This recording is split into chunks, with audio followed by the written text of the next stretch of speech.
கல்முனை வடக்கு வைத்தியசாலைக்கு நியமிக்கப்பட்ட முஸ்லிம் தாதிகள் நர்ஸை அவங்களுடைய கலாச்சார ஆடை, அதாவது கலாச்சார ஆடை என்று சொன்னால் அவங்களுடைய முடிகள் மற்றும் கை மற்றும் கால் பகுதிகள் தெரியாத வகையில் ஆடை அணிந்து கொண்டு வருவது நோயாளிகளுக்கு மத்தியில் ஒரு பாகுபாடு பார்க்கப்படுகிறதாம். அதாவது என்னது, தமிழ் பெண்கள் இப்படி காட்டிக்கொண்டு வருகிறார்கள், முஸ்லீம் பெண்கள் மூடிக்கொண்டு வருகிறார்கள் அப்படிங்கிற ஒரு நோயாளியில கான்சென்ட்ரேட் உடையுது அப்படின்னு ஆர்ப்பாட்டக்காரர்கள் கருத்து தெரிவித்திருந்தார்கள்.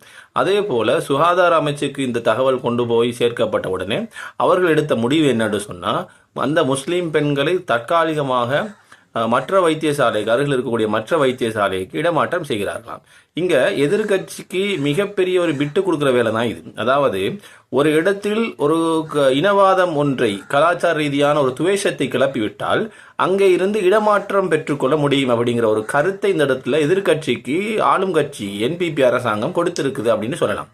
இப்போ இதே டாபிக் எடுத்துக்கிட்டு கல்முனை அஷ்ரப் ஹாஸ்பிட்டல் இருக்குது. இந்த அஷ்ரப் ஹாஸ்பிட்டலில் இருக்கக்கூடிய முஸ்லீம் தாதிகள் எல்லாம் சேர்ந்து எங்களை போன்றும் இவர்கள் இனிமேல் ஆடை அணிய வேண்டும், தலையை மறைக்கணும், காலை நீட்டமாக ஆடை அணியணும் என்று சொல்லி ஆர்ப்பாட்டம் ஒன்று செஞ்சா அஷ்ரப் ஹாஸ்பிட்டலில் இருக்கக்கூடிய அந்த இந்து பெண்களை, அந்த தாதிகளை வடக்கு ஹாஸ்பிட்டலுக்கு இடமாற்றம் செய்வீர்களா? இது சட்டத்தை நடைமுறைப்படுத்த வேண்டிய இடங்களில் இவ்வாறு இனவாதத்திற்கு சார்ந்து போகிற இந்த செயல், பயத்தினால இனவாதம் வந்துருமோ என்று சார்ந்து போகிற இந்த செயல் எந்த அளவுக்கு இந்த அரசாங்கத்தை 2029 தெரிவு செய்யக்கூடிய ஒரு நிலைக்கு மாற்றும்? அதாவது என்பிபிக்கு சார்பாக, அரசுக்கு சார்பாக நல்லது நடக்கும்போது நம்ம சார்ந்து பேசுவோம். அதே நேரத்தில் இந்த ஒரு அடிப்படையில் இது கிளப்பி விட்டதுங்கிறது இது நாளடைவில் மிகப்பெரிய ஒரு இனவாதத்தை உண்டாக்குமா இல்லையா? எல்லா ஊர்களையும் அந்தந்த பகுதிகளில் யார் அதிகமாக இருக்கிறாங்களோ அவங்க எங்களை மாதிரி இவங்க செய்யணும்னு ஆர்ப்பாட்டம் பண்ண உடனே அந்த குறைவாக இருக்கக்கூடிய அந்த கூட்டத்தினர்கள் அப்போ நீங்கள் இங்கே இருக்க வேணாம், வேறொரு இடத்துக்கு ட்ரான்ஸ்ஃபர் பண்ணி தாரன் என்று சொல்லி கொண்டு போகிற போக்கு எதில் கொண்டு போய் முடியும்? ராமநாத அர்ஜுனா அவர்கள் பேசுகிற போது தெளிவான கருத்தை சொல்லியிருக்கிறார் அல்லவா? இது ஆடை சுதந்திரம், இது எல்லா மதங்களும் இப்படி அவங்களுடைய ஆடைகள் அணிந்து கொண்டு போக முடியும். பௌத்தர்கள், சிங்கள தாதிகள் அதுக்குரிய மாதிரி அணிய முடியும். இந்துக்கள் அதுக்குரிய மாதிரி, முஸ்லீம்கள் அதுக்குரிய மாதிரி அணிய வேண்டும். முகக்கவர் பண்ணல, மாஸ்க் போடல அந்த ஆடைகள்.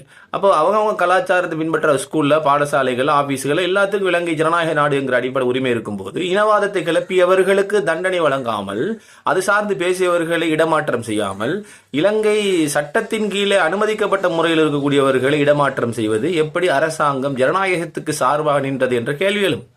எனவே இந்த போக்கை நீடித்தால் நாளடைவில் எந்த நிலை கொண்டு சேர்க்கப்படும் யோசிப்பாருங்க.